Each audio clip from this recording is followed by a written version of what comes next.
Tonight on Frontline, Tiananmen Square, June 1989. People started to scream at us, take pictures, take video, tell the world what's going on. They're killing innocent people. In the wake of a bloody crackdown on pro-democracy demonstrators, one solitary man defied the awesome power of the Chinese state. This man just went out and he said, stop. And the tank stopped. But who was he? In a sense, he stood for the ordinary people. And what happened to him? He just melted into the crowd and he was gone. Tonight, veteran filmmaker Anthony Thomas investigates the fate of this heroic figure. For over a year, we also followed every lead. And explores the bold gamble of China's leaders to quell the spirit of Tiananmen. How do you prevent the fire from spreading? Through their open embrace of capitalism. It is an amazing miracle what has happened since 1989. Tough political repression. If you've ever seen security people manhandle a Chinese citizen, they're really brutal. And strict censorship of the media. But not one single image of Tank Man. Leading U.S. companies like Google, Yahoo, Cisco, and Microsoft have compromised their duties as responsible corporate citizens. This was not something that we did enthusiastically or not something that we're proud of at all. Tonight on Frontline, the story behind one of the most powerful images of our time. What this young man did was in effect change the world. A search for the meaning and the mystery of the Tank Man.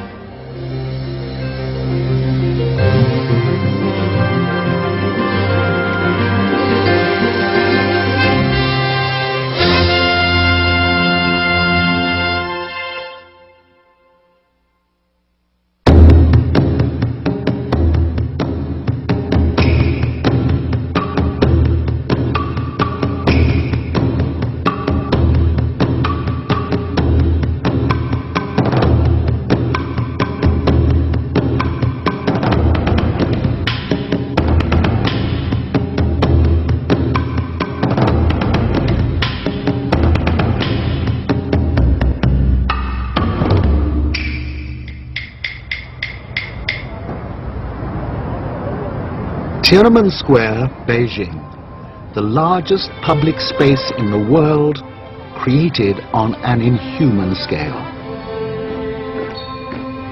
The monumental public buildings that line the edges and the vast treeless spaces in between speak of the insignificance of the individual before the might of the state. The atmosphere here is edgy. Even with permits and government minders, our filming is constantly interrupted. Soldiers, policemen, men in plain clothes all demand our papers. The authorities here are afraid of cameras. They know their power. They have hundreds of them trained on Tiananmen Square. Their cameras.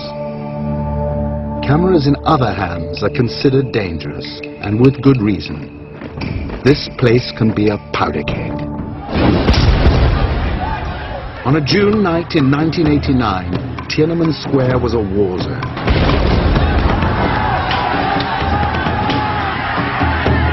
The People's Liberation Army fought its way into Beijing from 4 directions, with orders to converge on the square. Unarmed citizens and students faced armored personnel carriers, tanks, and soldiers armed with semi-automatic weapons. By 5:30 a.m. on June the 4th, 1989, the Army's mission had been accomplished.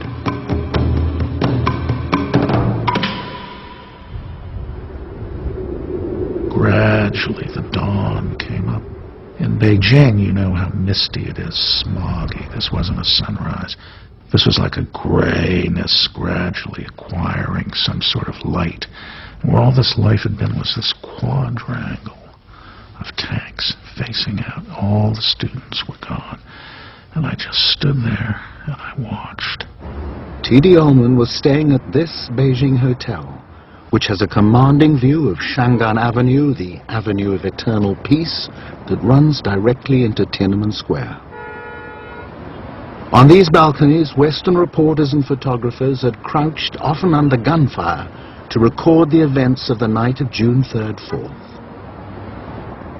Then, at noon on the 5th, when the army seemed in complete control, something remarkable happened on Shangan Avenue, immediately below. The tanks danced.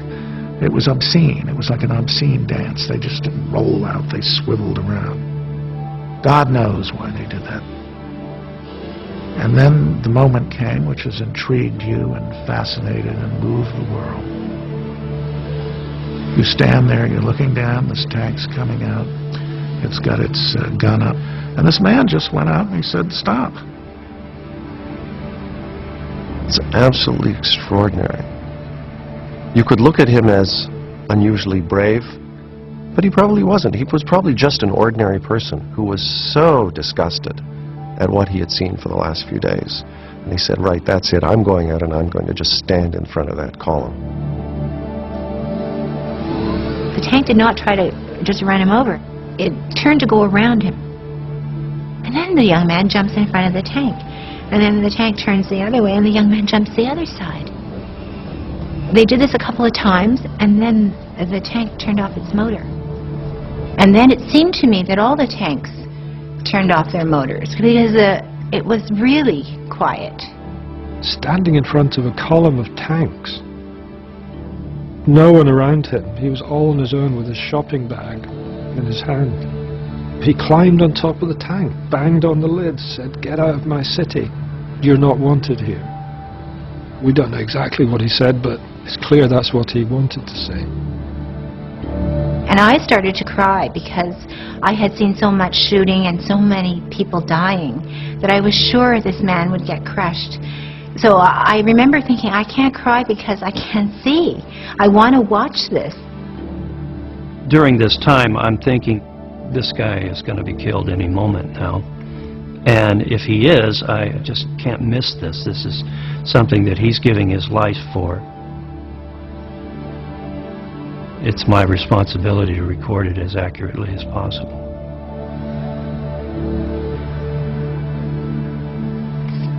And then after a while the young man jumps down and the tank turns on the motor and the young man blocks him again. I thought, he's just going to get crushed.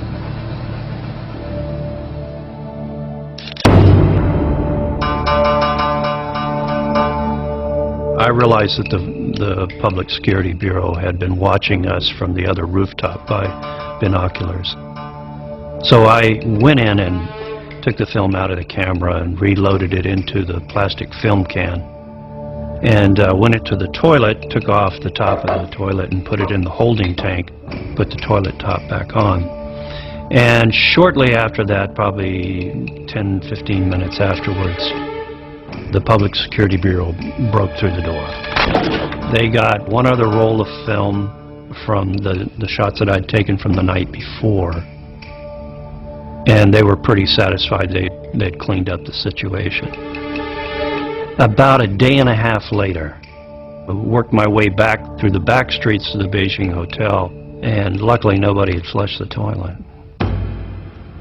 So one of the most famous photographs of the 20th century was floating in the top of a lavabo. Floating in the top of the toilet, and possibly it could have been literally flushed, yeah. Images of that extraordinary confrontation became icons of freedom. They have been reproduced on T-shirts and posters ever since. President Bush commended his courage, and leaders the world over hailed him. He became an inspiration to millions, and he changed lives forever. For all my years conducting investigation of human rights abuses, I never forgot this young man who stood in front of tanks. It's not only me never forgot, the world did not forget him. I spent, years in the labor camp. I confronted the regime also in the labor camp. That image actually played a key role to me. He wanted to change China, but what he did was help to change the Soviet Union. I went to a number of countries in Eastern Europe before the Berlin Wall came down, and I was complimenting their courage. They said, if that kid in China stood in front of those tanks, we can do what we're doing. What this young man did was in effect change the world.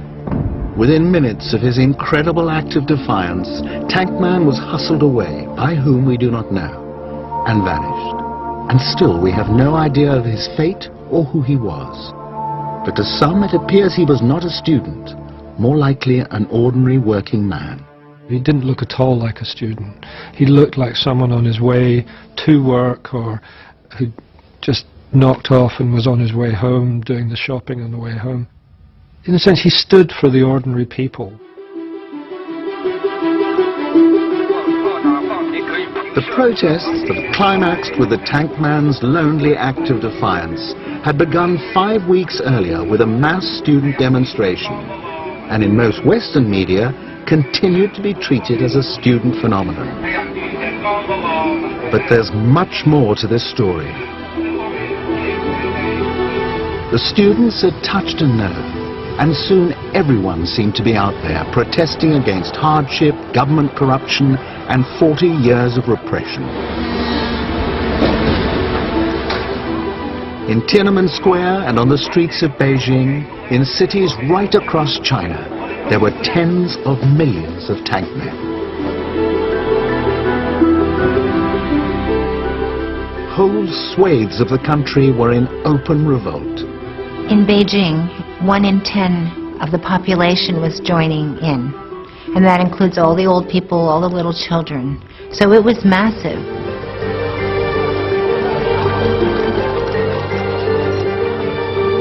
There were people in heavy earth-moving equipment. Honey bucket collectors in a tank truck came in. There were the pilots, there were hotel workers. It was just a carnival of protest. All the groups were out there with their own banners saying, "We are the Beijing journalists. We demand press freedom. We demand the right to tell the truth." You had doctors and nurses and scientists and army people demonstrating. The Chinese Navy was demonstrating. And I thought, this is extraordinary, because who's left? It's just the top leaders who aren't out there. People thought that the old regime was somehow about to fall. And indeed it was hard to imagine how it could be otherwise at that moment. For the very first time, press and television were reporting freely and truthfully. The virus of freedom quickly spread. You could feel something uncontrollable building. And of course from there, it moved outward across the country. Uprisings occurred all over China, in at least 400 cities. We know this from the Chinese press and from their own military museum, all the way from Mongolia in the northwest down to the southeast near Hong Kong. And from these cities, hundreds of thousands of supporters converged on the capital. The students had started the protest hoping to cleanse the party of graft and corruption and encourage free speech. They sought reform, not revolution. After all, they were, by and large, the children of the elite. But as the movement spread outwards to the middle classes and then to the workers and peasants, attitudes hardened. The move from student uprising to a worker uprising is what really scared the Chinese government.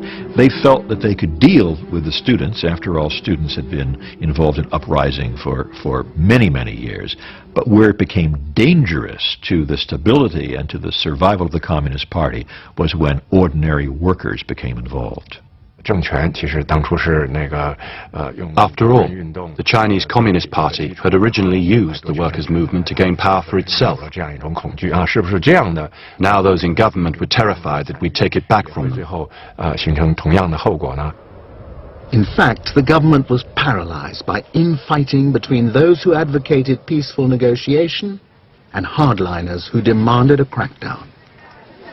On May the 19th, Zhao Ziyan, the reformist general secretary of the Communist Party, suddenly appeared in Tiananmen Square to appeal for compromise. It would be his last public appearance. That night, before an audience of party faithful, hardline Premier Li Peng showed the way forward. "We must end the situation immediately. Otherwise, the future of the People's Republic will be in grave danger." He completed his address with a declaration of martial law. Troops would occupy the city and put an end to the protests in Tiananmen Square. Never before in the 40-year history of communist rule had China put its citizens and its army in this situation. It was a massive display of force, 300,000 troops by most counts, countless tanks, APCs, the lot, all converging on the city from every quarter.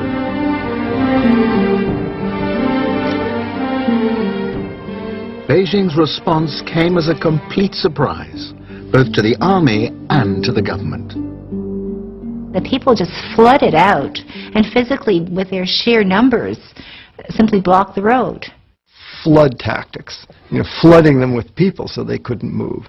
The army at that point wasn't willing to run over people and shoot people, to their credit. The scene that greeted my eyes was just unbelievable. I could see for about a mile in the distance endless serried ranks of transport trucks, completely surrounded by tens of thousands of people. Young women, middle-aged housewives, elderly retired workers said, "You're not coming in. Sorry, this is our city. There's no chaos. Leave us alone." So there are 3 or 4 major military convoys in the suburbs of Beijing that can't go forward to Tiananmen Square. They also can't withdraw. They had them fixed there and imposed on them a 24, 48-hour street seminar to explain to them why they shouldn't be doing what they're doing.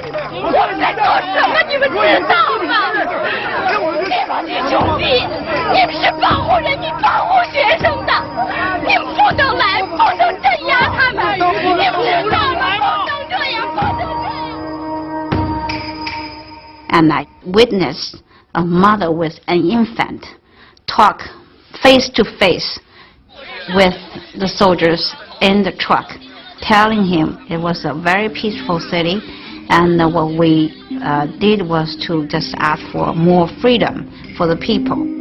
So you had these wonderfully touching moments of the people appealing to the army to join them and feeding them and giving them water and saying, it could be your son, it could be your daughter. The citizens were also quite clever.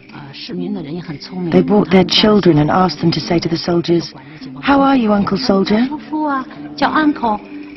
The soldiers were touched and they said, "We won't kill our people." And these sort of doe-eyed, puzzled soldiers who were mostly country people, they weren't experienced with big city life, wondering what was going on here and not wanting to hurt anybody. 4 days after the attempted entry, the army withdrew to bases outside the city. Beijing was euphoric.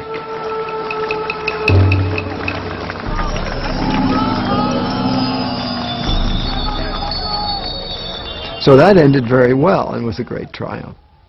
But it also was an enormous humiliation for the leadership.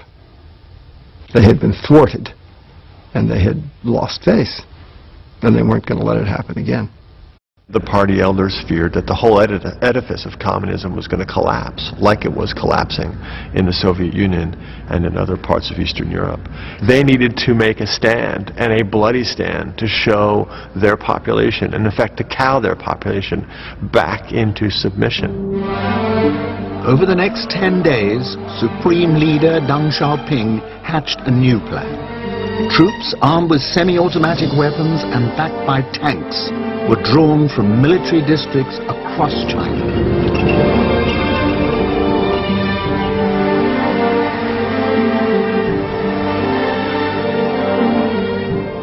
On the night of June 3rd,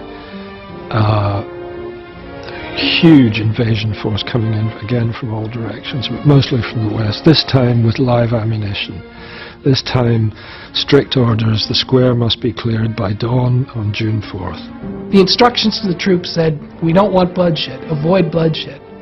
But the other instruction to the troop, which was ironclad, was the square has to be cleared by 6 a.m. No bloodshed on the one hand, have to clear the square on the other. Here's your tanks, here's your ammunition. And so I think the soldiers were caught in a dilemma. To block the army's advance, the citizens barricaded all the main road bridges and intersections with buses, trucks, heavy earth-moving equipment, anything they could lay their hands on.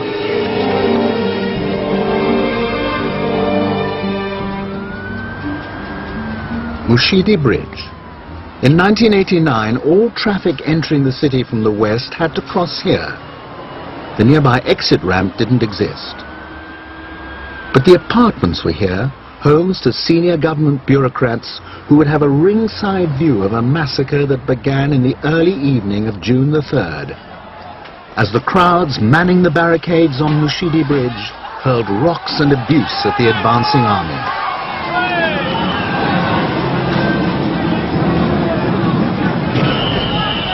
Armored personnel carriers came, and they began to ram the buses. Somebody threw some type of gasoline-soaked rug into the buses, and the buses illuminated with fire. Then, sometime after 9:30, you had more soldiers out there, and live fire began. The first rounds of fire catch everybody by surprise. The people in the streets don't expect this to happen. They shot, randomly toward all the sorts of direction. 2 people, 1 meter in front of me, were shot down. Angry citizens were everywhere. People just couldn't understand why this country and its army, the People's Army, would slaughter its own people, the Beijing citizens. People still pour into the streets. This is the amazing thing. People were just so angry, so furious at what was happening in their city that they were not going to step back and let the army do what it was doing. A young friend standing next to me shouted, "Overthrow fascism!" Then the soldiers started shooting at us. We immediately threw ourselves to the ground. The group of people I was with, they were Chinese people, who began to run. I basically hit the dirt and snuggled up against a curb while this shooting was happening. I could see people behind me falling. Troops began to fire in all different directions. Many people, children, women, ordinary people, were shot standing on their balconies looking down at this spectacle. They just raked the buildings with their gunfire, and they were shooting people. People were being killed in their own kitchens. Everybody was frightened by this overwhelming use of force. What was amazing was that the army used battlefield weapons. These bullets are the size of a man's thumb, and they're encased with this copper sort of soft outer coating that when it's fired it unfurls and it twists. They're like dum-dums, I guess. They twist, so when they go through the victim, they tear up the victim inside. It's the kind of ammunition an army wants in the field because it creates much damage and incapacitates the other side because of the medical burden of dealing with this kind of casualty. It's not the sort of thing that should be used in an urban setting. Right in front of us, this tall young man, about 20 years old, suddenly fell down. He'd been shot in the chest. Blood was pouring out. We were absolutely shocked. We didn't know how to stop the bleeding. Someone found a bicycle to carry him to the hospital. You had doctors outside involved in mouth-to-mouth resuscitation with red faces from, stained from blood. We saw more than 30 bodies lying on the ground in front of the hospital. All the doctors were in a state of shock, completely lost. I visited 3 hospitals very close to the Mushidi area, and we were in total shock because of the large numbers of people wounded being brought to these facilities, most of them being brought on bicycle-pulled carts, and all around us we could hear gunfire. We went into the hospital through the back entrance where the staff goes. There was a smell. My friend said, "You smell that?" And I said, I smell something sweet. And she said, that's death. That's what you're smelling. People started to scream at us, 拍电视, 拍电视, take pictures, take video, tell the world what's going on. They're killing innocent people. Chang'an Avenue cuts right across the city and was the main route of the army's advance from the east and the west. On the night of June 3rd, it was barricaded and defended at every major intersection.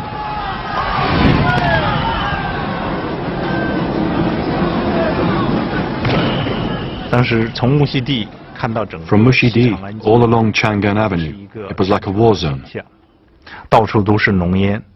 The debris of battle, the smoke, was everywhere.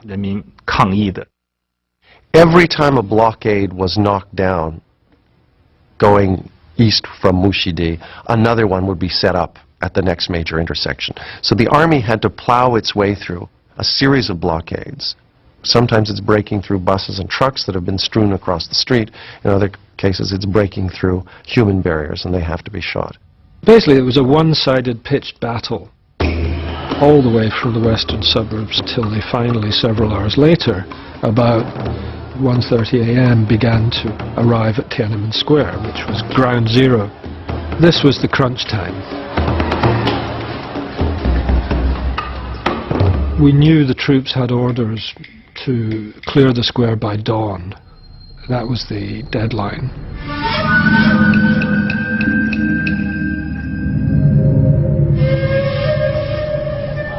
We heard this roar of male yelling and saw on the steps of the Museum of Revolutionary History, and then across the way on the steps of the Great Hall of the People, thousands of soldiers. Just saw the glint of their weaponry. It was clear to everyone from that point on we were absolutely trapped. You had the military coming in from the west with their tanks. We knew there were tanks coming from the south up Tiananmen Gate, and now on both sides of the square you had hundreds if not thousands of soldiers. And then the firing started. Even at this late stage, many couldn't believe the army was using live ammunition, and they stood their ground. And you just hear this thunderous sound of gunfire. All the gunfire kept going. You could see tracer bullets in the sky. There was a battle going on, and there were all these civilians, and they were the targets. One man was shot down. Someone ran up and dragged that man. I didn't. I just kept running. On my left side, someone was hit in the neck. Everyone was running. There was a lot of shooting, a lot of young people running towards the military, being shot, falling, and then running away. People were running to the square, and they were running from the square. And people were racing to the square on bikes, racing out of the square on bikes. The ambulances started to go in. There was a lot of smoke. The lights were on the square, and there was this continual announcement of, under the martial law regulations, no one should be on the street. If you stay on the street, you will be responsible for what happens to you. This sort of continual bass beat of that evening was these announcements. About 4:15 in the morning, suddenly, all the lights in the square went out. Pitch dark. This was very frightening. And then I heard these horrible crushing sounds, like when tanks run over things, crushing splinter sounds. After about 10 minutes, the lights came on again. But not the normal lights in the square. They stayed off. Instead, they put on the special display lights that lit up the Great Hall of the People. It was like this Götterdämmerung effect of the huge, vast, cavernous Great Hall of the People lit up by floodlights. Smoke rising all around, and at that point we could see just a river of troops flowing out of the Great Hall of the People onto the steps and deploying in front of the monument to the people's heroes. The students had made their last stand at the monument. They had witnessed the shooting and killing as the army swept through the square towards them, and many expected the same treatment themselves. But they were wrong. The soldiers held their fire, and the students were offered amnesty if they vacated the square at once. Should we stay or should we go was put to a voice vote among the students there. It was clear to me that the stay votes were much, much, much stronger. But Feng Congde, who was a student leader at the time, said, the goes have it. From my point of view, the important thing was to avoid more injury and death. So I made the decision to lead the students out of the square. 3,000 to 5,000 students and citizens left the square by the southeast corner.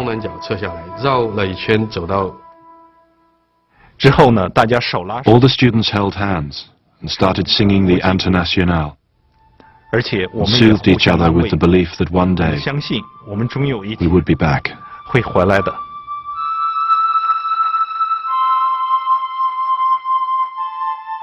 I'll never forget those faces, the young people's faces.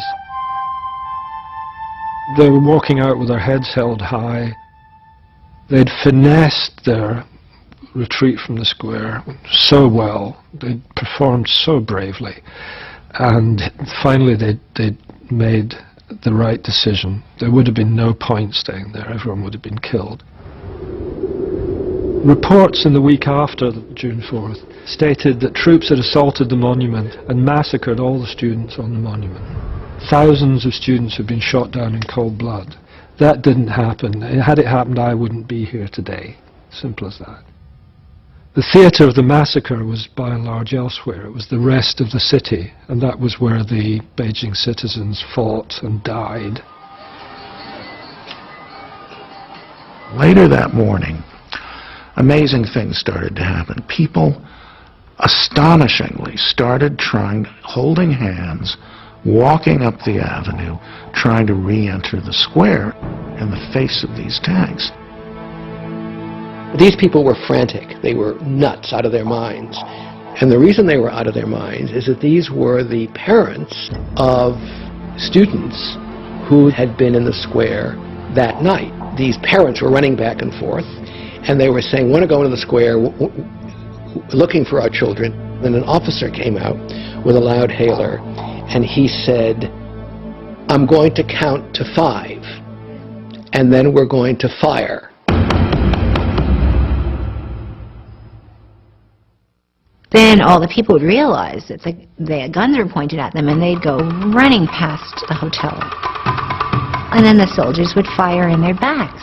I felt like I was watching some terrible opera.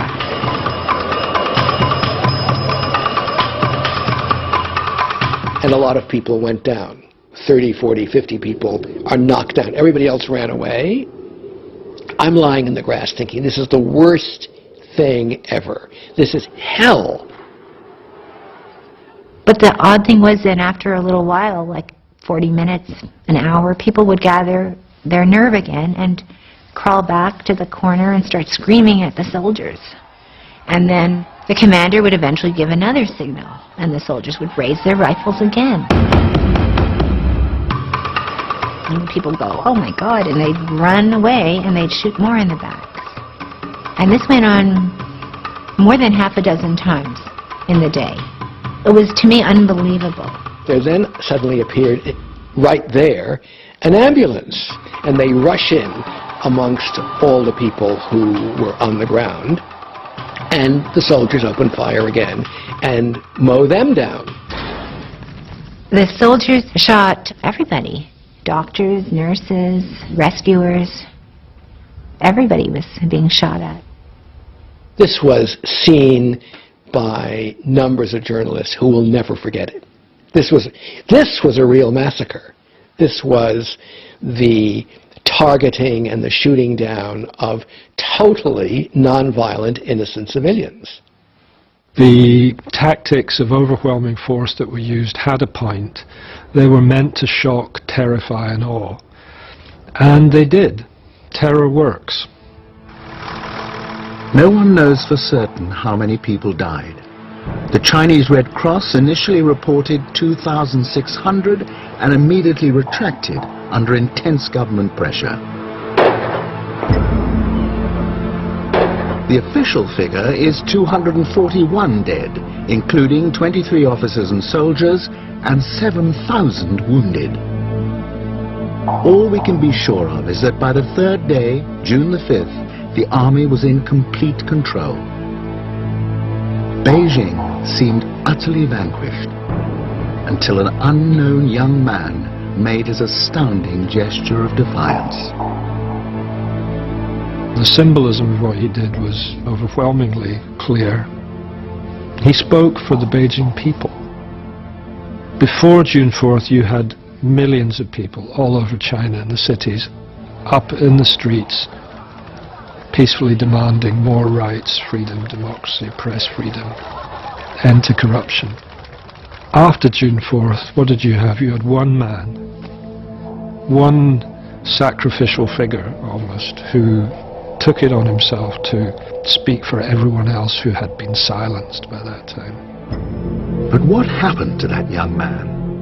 The only clue comes in the last few seconds when he was hustled away by 4 men. Their identity is key, but those who witnessed that moment had very different impressions. We don't know who those people were. And, you know, maybe they saved him. Things like that happened all over Beijing in those days. People were wounded. People would pick them up and take them to the streets. People would take people into their homes. I feel very strongly there was Public Security Bureau people that got him. They were on the rooftops with binoculars and walkie-talkies, and they were controlling the outer areas of the square as you would control any military operation, the high ground. It seemed like they had snatch teams of people they were conducting down below. Even if it wasn't PSB, I seriously doubt he could have gotten past the net of security. Well, if it was the PSB who took him to one side, what would have been his fate? Well, I felt pretty strongly that he was executed. We saw a lot of public executions put on Chinese TV shortly after that. And it was for people that had done far less offenses than embarrass the government in such a way. In the aftermath of the Beijing massacre, tens of thousands all across the country were arrested. Unknown numbers were executed, some are still in prison today. China television portrayed these people as counter-revolutionaries, hooligans, and agents of foreign powers. But they never produced the young protester who had become the most powerful symbol of resistance to the regime. Could that possibly be a cause for hope? I don't think they had him, or they would have, at that stage, displayed him. I think that the people who took the tank man away were concerned people. If you've ever seen security people manhandle a Chinese citizen, they're really brutal. They twist your arm, they make you bend over, they punch you a few times, they kick you. So to me, I think he was helped to the side of the road. He wasn't being arrested. Now that raises the intriguing possibility that he's still alive. I think that he is. The fact that we have not heard from him since that amazing incident tells me he's still alive, he's still there, he has not been caught, and he's certainly not telling anybody that he's the man. If Tank Man has survived, where is he now?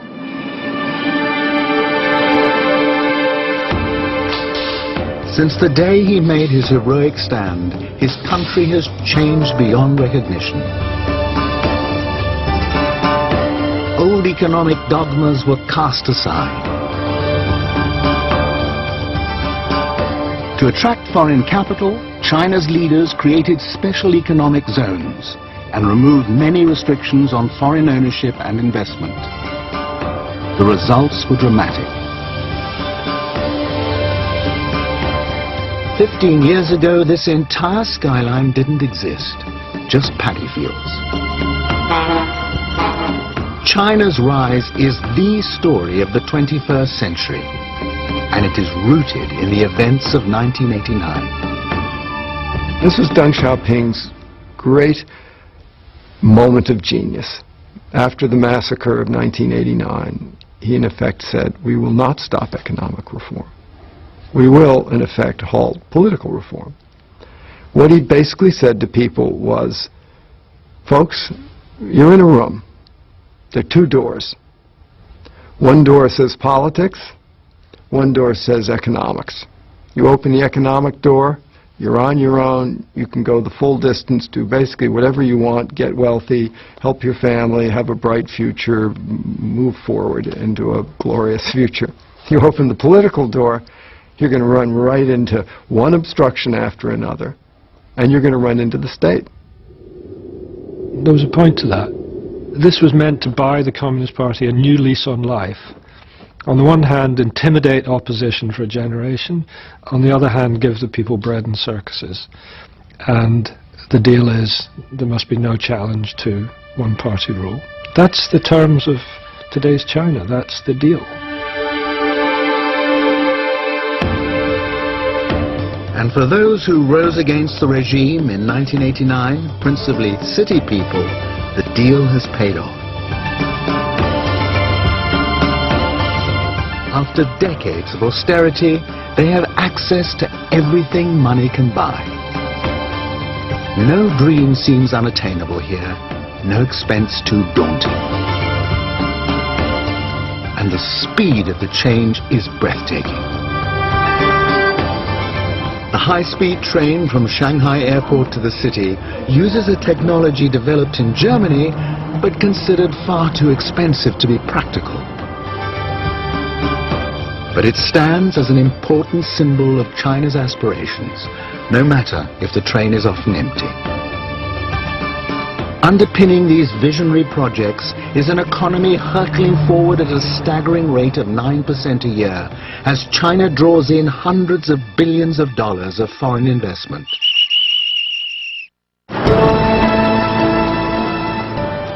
Whole production lines have been moved out of the United States and Europe and set up here, turning China into a factory for the world. Thousands of the most familiar Western brands, toys, textiles, electronic goods are now made in China. We do the research and marketing, they actually make the stuff. China has overtaken the United States as the world's largest consumer of coal, steel, meat and grain. Within the past 5 years, its oil demand has doubled. It is the world's second largest car market, and in a decade could be the world's largest. It is an amazing miracle what has happened since 1989. And anyone such as myself standing there during those weeks couldn't have imagined in their wildest imagination that come 2006, China would be where it is today, and the party would still be enthroned. Never in the course of human history has a larger number of people gained more wealth in such a short time. Since 1989, China has seen the emergence of a new middle class estimated at over 200 million people. And the improvements have been extraordinary, been massive. So I think a lot of people have been willing to accept this deal with the devil, to say, all right, things went very badly in 1989, but in a sense we have been rewarded by not asking the government to return to that event and account for the way in which it conducted itself. That social contract, if you will, up to this point has worked quite well for the Communist Party and for the elite and now the new middle class of China. But what about the ordinary men and women on the factory floor? Those whose labor keeps this economy on the fast track? If Tank Man were really a worker, where would he be in this new China? Maybe here, if he's lucky. In one of the huge joint ventures with Western corporations, enticed into the China market by generous tax concessions, a disciplined workforce, and a potential market of 1.3 billion consumers. The average pay here is equivalent to $600 a month, meager by Western standards, serious money for an ordinary worker in China. Others are less fortunate. When the old state-owned industries were brought to their knees, 30 million people lost their jobs and had to find their place in the new competitive market economy. This state-owned steelworks was saved. It had to be. It was the only real employer in a one-industry town. Under new management, output has increased fivefold, but 40,000 workers have lost their jobs. The company school, the company hospital, the company nursery, all closed down. If Tankman had worked for a state-owned industry, where might he be now? Seizing his opportunities in the new China, or struggling to survive? There really seem to be two Chinas today. China A and China B.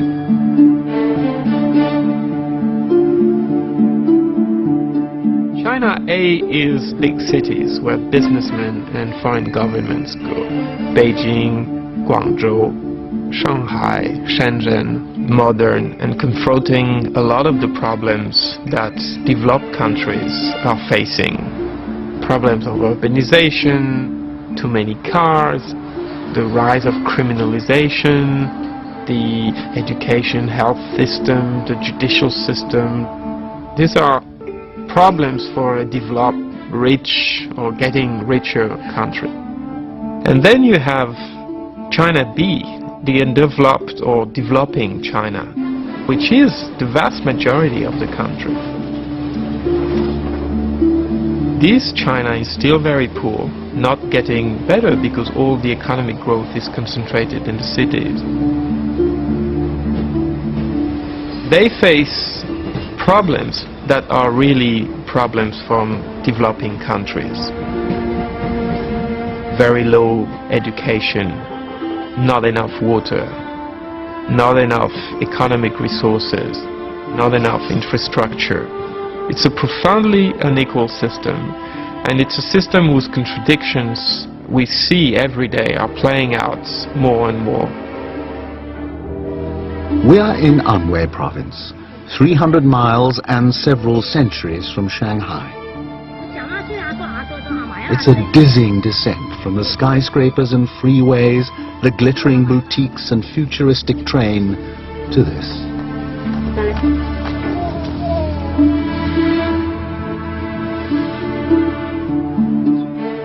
And yet there have been changes here, real changes for the better.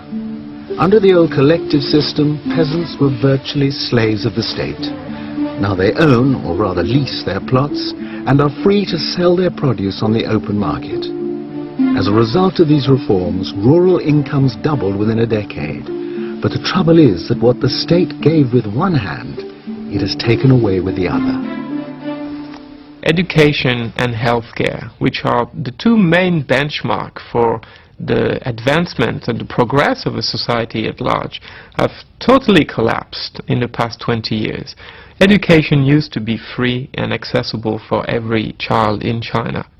But now there is not one kid in China that doesn't have to pay to go to school. And not only the school fees, but the book fees, the heating fees, an array of fees. Children of farmers in rural areas just can't go to school now because they can't afford it. You have to pay, and they can't afford to pay health care. Something like less than a penny in American money per year in the rural areas is spent on health care. It's virtually gone. It's just not there. So if you get sick, you depend on local herbal remedies and folklore or die. It really begs the question, what is in the mind of the Chinese leaders? Is it to make China a rich and powerful country on the international scene, or is it to try to bring into the 21st century the entire Chinese population?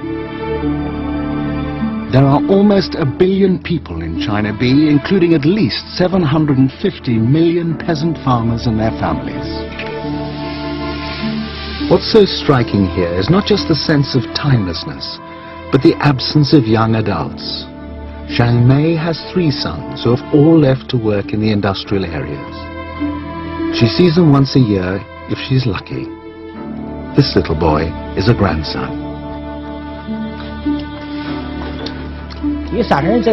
Chin Tang also has 3 sons and a daughter working hundreds of miles away. You just can't make a living from farming here. You have to go away and find work.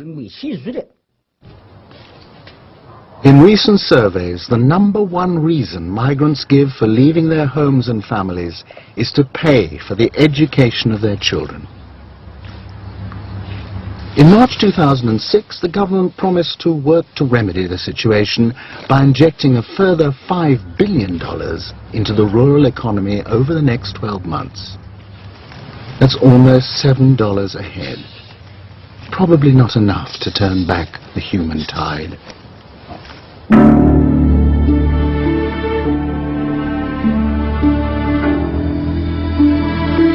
Everywhere you look in China, peasants on the move. Flow and counterflow of hundreds of millions of people willing to accept working conditions and wages that give this economy its competitive edge. It is the largest migration in history and the basis of China's industrial strength.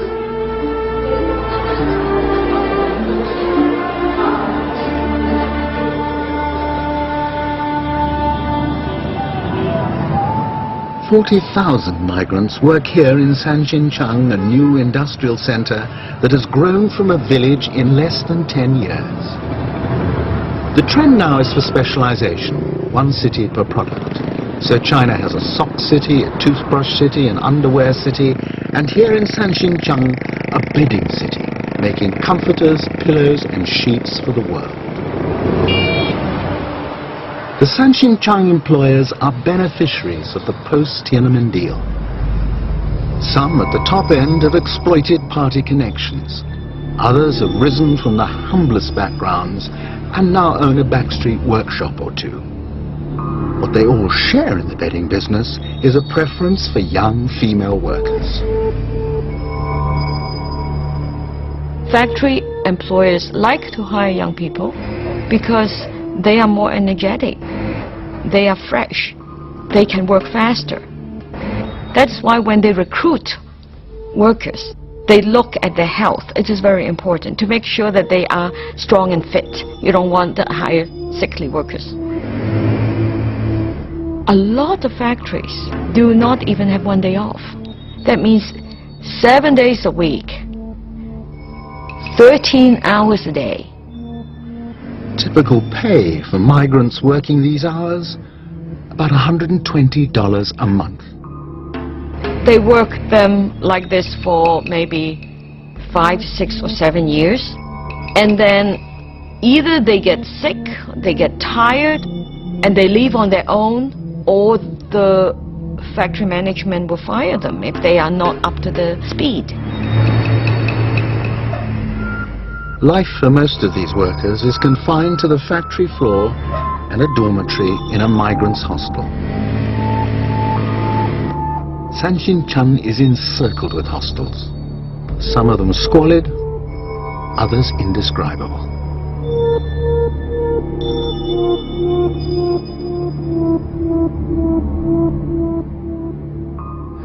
We were allowed to film at the modern Jiangsu Dadao factory. Here, top-quality bed linen is woven for clients from Russia and the Far East to the United States. And the girls who make the stuff sleep 12 to a room. 3 of the brightest were taken off the factory floor and were ready and waiting for our interview. Chiju, aged 20, is from Anhui province, where we had just come from. Chiju spoke glowingly of her job at this new modern factory, but were these her real feelings? Impossible to know, with all interviews monitored by government minders. We're paid regularly. We never have to work after 9 p.m. and the food is much better than anywhere I've worked before. In In spite of the heavy presence in the wings, the girls gradually opened up and gave us a glimpse into their real lives. 家里面嘛，总归反正兄弟姐妹比人家多一点嘛。 Jinli is from Jiangxi province, 500 miles to the south. 自己嘛可以做一点事情。 I'm working here to help my family. Where I come from, all we have is farming. Hong Yen is the veteran of the group at 22. 然后到那个过年的时候，后来我就换厂到大岛来了。初中毕业，然后家里就是生活所迫嘛。 I send all the money I earn back home to pay the school fees for my brother and sister. 现在嘛，手里钱不太多，然后在这边。 But what I earn is still not enough. 有可能嘛，以后出国打工挣点钱回来做生意，因为现在做生意嘛。 Maybe I'd earn more in another country. And then Chiju opened up. 我想要报你说，暂时嘛，我就。 I just wish the pay here was better, that the factory would be developed and improved. 这在这边算是。 But at least it's better than the last place I worked in. 我们主要就是奔着以前。 When they were busy, we had to work on right through the night. 集货的时候见。 Some of my friends just couldn't keep going and fell asleep, right there in front of the machines. 没有尊严，没有做人的基本的。 The problems that workers face in China are not just low pay or long hours. 讨价还价的余地。 Workers have no basic rights. They don't even have the right to negotiate with management. 那这个雪下扁 Now exiled, Han Dongfan broadcasts a regular phone-in program to mainland China.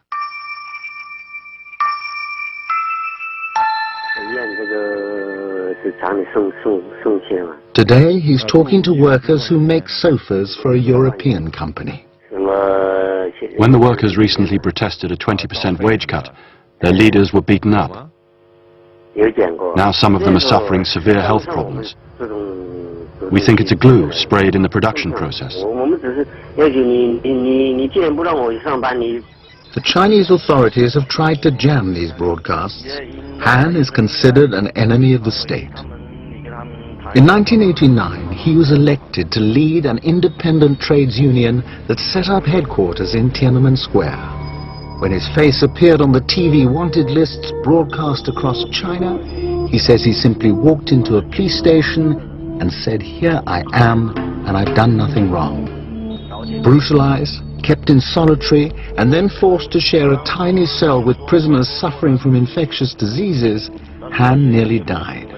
你可以看到，就是说中国的工人 Workers in China are cheated, deceived, not fully informed, and they have no rights. 权利的情况下，中国工人面对的是同样的情况。 All workers are facing the same situation, whether they are working in privately owned companies, foreign companies, or reformed state-owned industries. 软弱让我们工人没有权利。 No statutory pension, no compensation for injury, no sick pay. 和保护自己的能力。 And because of the long hours, accidents can happen at any time. Loss of fingers, even limbs. 其他的伤害。那另外就是在 Another issue is the condition in which they work, handling toxic materials, breathing in toxic dust without any protection. 任何的保护或者不告诉他们这个。 These other people are losers in the China's economic growth. And the population of them are vast, and they don't have a voice. They don't have anywhere to address them. They don't have a social mechanism to sort of advocate on their behalf. They don't have a government ever listen to them at all. Migrant workers arriving at the site of the main stadium for the 2008 Beijing Olympics. It's highly unlikely, though, that any of them will be around to watch the games. Migrant workers are subject to strict residency laws, necessary prevention, in the government's view, against mass migration and the creation of urban slums. To remain here legally, migrants must live without their dependents in single-sex hostels. When the job is done, they must find another or move on. This system explains how China has been able to concentrate so much wealth and development in the cities, all these glittering buildings that you see everywhere, all this prosperity, order and cleanliness, because it has denied the very people who built this any enjoyment of the benefits of the cities. So they will come, contribute their work, get paid very minimal wages, but then they will have to leave or try to lie low in the city because they're not entitled to residency. Although there is no evidence of abuse on the Olympic sites, for construction workers elsewhere in China, it's a very different story. They go to a site and they work and work. And they're not paid at all. They are given food because you need to eat before you can work. You know, it's hard labor, but they're not paid. The arrangement is that you'll be paid at the end of the year. Anita Chan has been researching working conditions inside China for 15 years.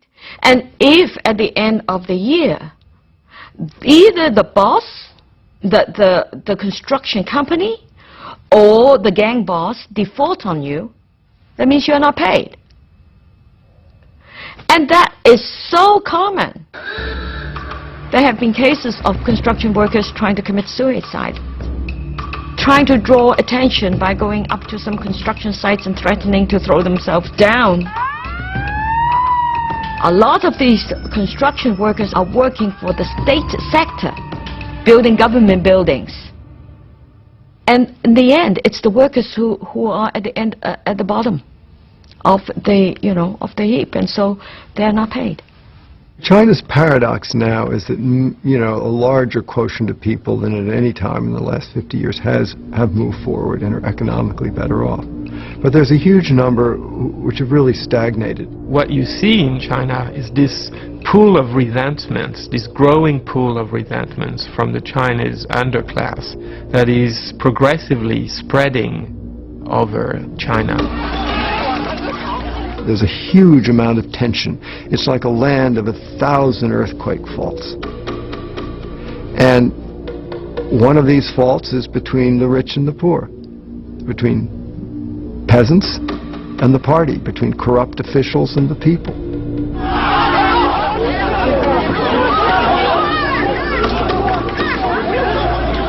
Time is running out. The level of unrest in China is rising.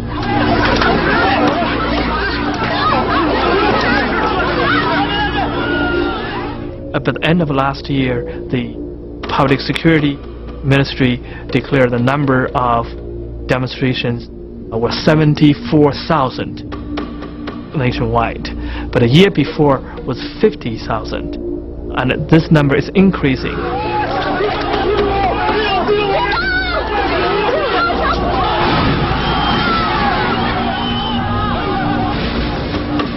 The figure for 2005 has risen further to 87,000 incidents. All over China, the pressure is building. Here, peasants defending their land from takeover by a power company are beaten, stabbed and shot by hired thugs.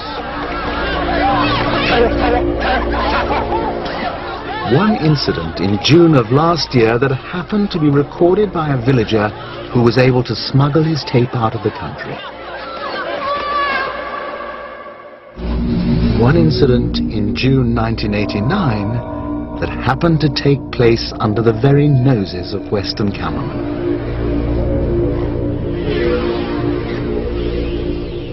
The challenge of powerful images for an authoritarian state is enormous.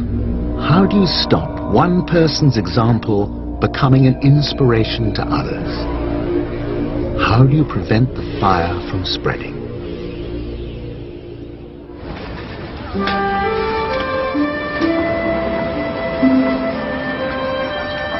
Beida, the University of Beijing and the most prestigious in all of China.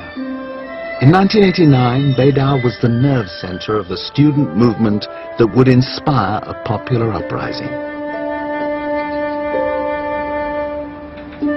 Today's undergraduates enjoy all the benefits that have flowed into China A. Largely the children of the elite, They enjoy freedom of travel and a lifestyle many Western undergraduates might envy. But what do they know of their recent history? I'm going to try a little experiment. Show this picture around and tell me what that picture says to you. Pass them around.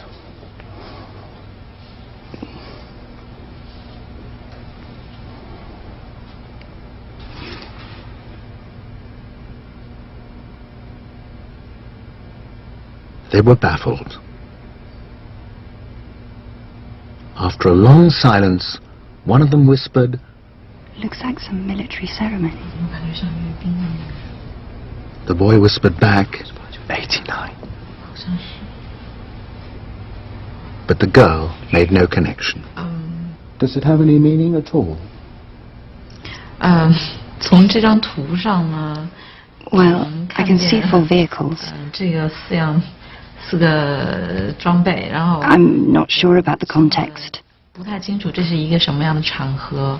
It might be a parade or something. 也许是阅兵或者什么其他的，我们可能真的不能。I really don't know. I'm just guessing. 靠我们自己的想象，就是这个不是很清楚。我看不出来。I really can't tell anything from this picture. 对，因为这个 There's no context. 信息的。可以问这是艺术创作 Is this a piece of artwork? Did you make this up? Whatever they might have heard about 1989, it was clear that they had never seen the Tank Man picture. I think it's terribly tragic that Beijing university students who were at the forefront of the May '89 democracy movement, several generations of students later have no conception of what happened, don't even know that this incident of the man in front of the tanks ever happened. Tragic indeed, but not surprising. The image was shown once in 1989 on China television, rebranded as an example of the Army's restraint. 稍有常识的人都会看出，如果我们的铁骑继续前进，这个螳臂挡车的歹徒难道能够阻挡得了吗？摄像机拍下的这个画面，同西方某些国家的宣传恰恰相反，正好说明了我们的军队保持了最大限度的克制。But the picture was quickly withdrawn and never shown again. No one under 20 in China is likely to have seen it. One way the Chinese government has managed to control the dialogue and the discussion of the past is by controlling the media and publishing, and that it's done quite effectively. And it's no accident that this is an area that they are least willing to relent and to compromise in as these other rather amazing reforms go forward in the country.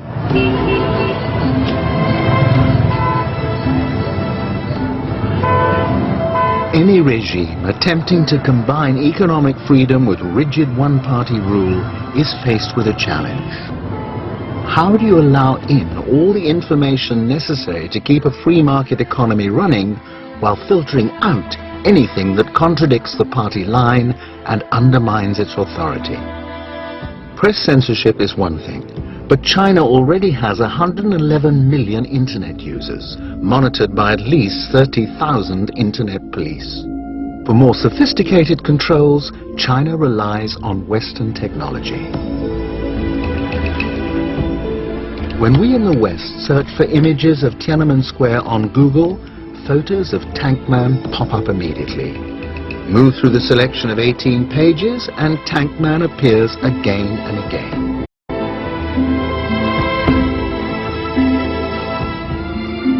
When people in China make the same entry on their Google search engine, they get just 3 pages, featuring maps, architecture, cooking hints, and smiling tourists posing in the square, but not one single image of the Tank Man. All the major IT companies in the West have not only embraced the Chinese market, they have bent over backwards to please the Chinese government. They have proposed to tailor their information system to fit the political censorship needs. Yahoo have very early on signed a self-censorship pledge. Google and others that followed. These companies are absolutely capable either of caving into the Chinese, or worse, in the case of Yahoo and Cisco, just to take those two, of providing them with the technology to identify people and messages that the Chinese don't like.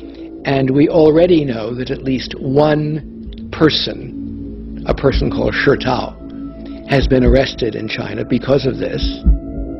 Shi Tao was a journalist. His crime?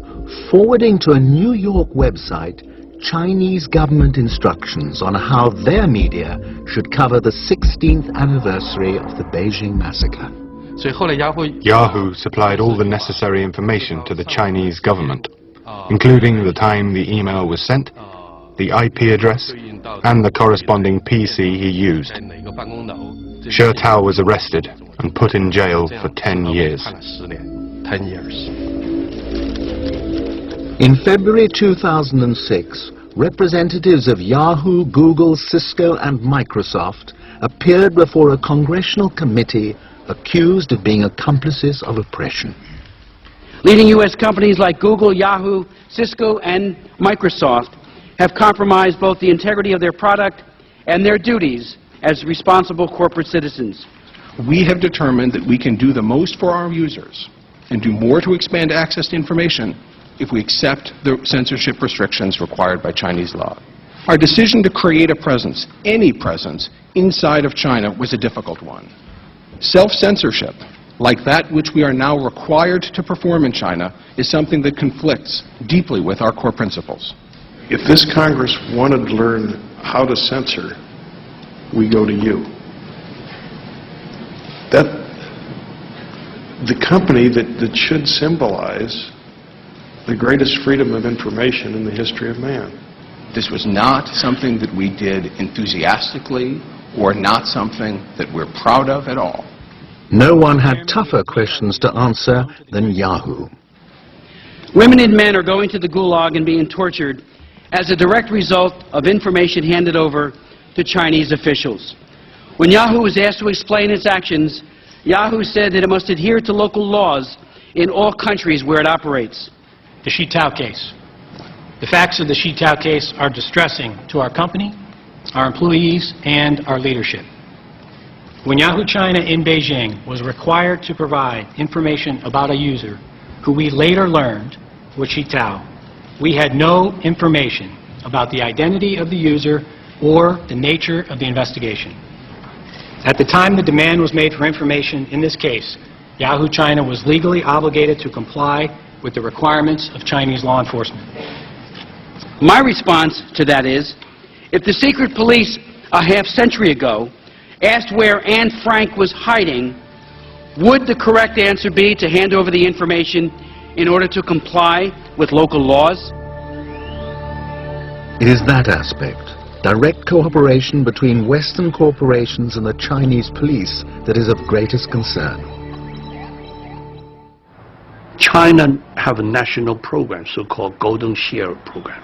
It means try to upgrade and modernize the police control system. Posing as a provider of surveillance technology and database management, exiled dissident Harry Wu contacted local police authorities across China.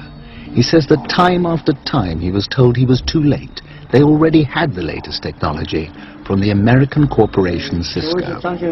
Cisco signed a contract with the provincial security department one after the other one. In their proposal, they say very clear that we will help you make your work more effective. Patrol car to patrol car connection, patrol car to police station connection, include the voice identification, the image identification, the fingerprints identification. They training Chinese police to control the country, control the people. Cisco declined an interview, but issued a written statement. Cisco sells identical products worldwide. It is the customer, not Cisco, who determines how the specific capabilities will be used. But Harry Wu wonders whether Cisco is violating the law. The Americans have the law since 1989, not allowed to sell any products to China about the detective or crime control. The law forbids the sale of any crime control or detection instruments or equipment to China. Cisco says that this means equipment such as shotguns, police helmets and handcuffs. Networking products are not covered by this legislation. Under pressure from Harry Wu and Congress, the administration and the State Department are now re-examining the rules under which technology companies should operate in China.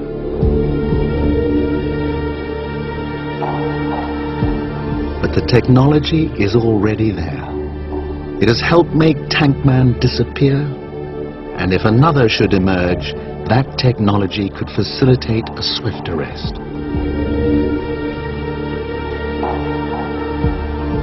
But in 1989, this lone defiance was an enigma, and the world's press wanted a name for the hero. After 3 weeks of speculation, news broke. He was named in an English Sunday newspaper as Wang Weilin, the 19-year-old son of a Beijing factory worker. Journalist Alfred Lee claimed that friends of the young man said they'd spotted him shaven-headed and paraded on state television. Following his world exclusive, Alfred Lee was congratulated by British Prime Minister Margaret Thatcher, and the name he gave the Tankman has been used by journalists and commentators ever since. I published the name Wang Weilin after speaking to 3 excellent contacts that I had in Beijing. These contacts were very close to what was happening in Tiananmen Square at the time. I knew that once his name had come into the public domain, the Chinese authorities wouldn't be able to do anything to him. They couldn't execute him. It would have brought outrage from the world. Experienced China journalists are deeply skeptical about the story and the name Wang Weilin. I didn't believe it because, you know, it's great to have a scoop, but if no one can follow it, if no one can match it, then it doesn't exist.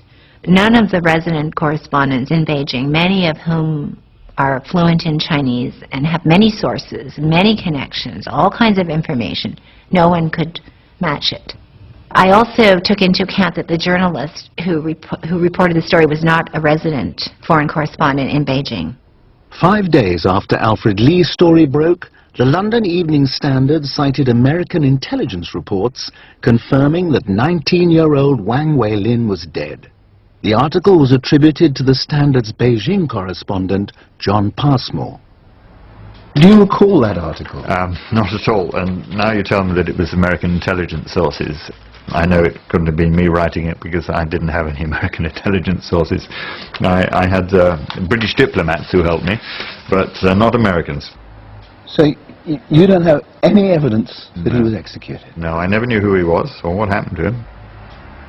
I mean, is that usual? Because it's your name there. Is it usual that reports are attributed to a journalist but actually wasn't written by him? Oh, absolutely. It looks so much better if you've got a man out in Beijing and he's written this report. But the report may have come from anywhere. Sometimes it's done out there, sometimes it's done in the office. But I don't remember it, I'm afraid. Well, I remember cobbling a lot of stuff, but not this one. Do you think that's a comment both on China and on journalism? When access is forbidden, we fill the gaps. Oh, yes. Yes, you must have something to fill the gap. The Chinese have a saying, they call it news from the footpath. And it was the rumor mill. And, of course, Beijing was absolutely full of rumors. As for generations, I suppose, Chinese people had their news from their next-door neighbor, because the government said it wasn't going to give them any. And, yes, this sort of thing would have gone around the city like wildfire. The honest answer, as far as the Tankman is concerned, is that we don't really know who he was or what he was. And I think because of China, we'll probably never know. Probably not. I followed the paper trail of the reports that appeared in the Western press naming him as Wang Weilin. The reports that he'd been executed, I looked into these, and I just concluded at the end of that investigation that we actually had no idea what this man was called, what his real name was, and we had even less idea of what had happened to him. He'd simply disappeared. There's been only one crack in the wall of silence. In 1990, Jiang Zemin, the man who would soon be president of China, was asked point blank by Barbara Walters. What happened to the young man? I think this young man will be not killed by the tank. No, but did you arrest him? We heard he was arrested and executed. Well, I can't confirm whether this young man you mentioned was arrested or not. You do not know what happened to him? But I think never killed. No, you think he was never killed? I think never killed. Never killed. This was the last official statement ever made on the subject. Every year at the anniversary, I got phone calls, I have interviews requests, I have journalists, I have teachers, I have students asking me, asking my organization, where is him? Who is him? How is him now? But until now, today, I don't have an answer. For over a year, we also followed every lead, speaking to anyone who claimed to know the young man's name or his fate. Until, like those who had followed the trail before us, we came to understand that it is the mystery that gives the tank man his enduring power. He didn't need to have a name. He spoke for the masses, the many who'd been silenced on June 4th. He was all of them. He didn't need a name. He still doesn't need a name, because the point he made, everyone got it, everyone heard it. It will endure long after this regime has become history.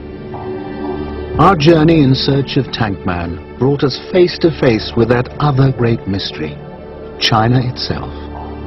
Can the leadership's great gamble of economic reform and political repression succeed? Or will the spirit of Tank Man inevitably rise again? The power of that story is not getting weaker because of the time, because we don't know who he is. It's actually getting stronger.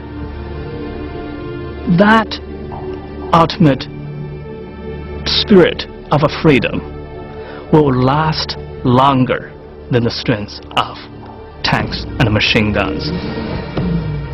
In the long frame of history, it's the human freedom, courage, dignity will stay and prevail. That picture will testify that forever.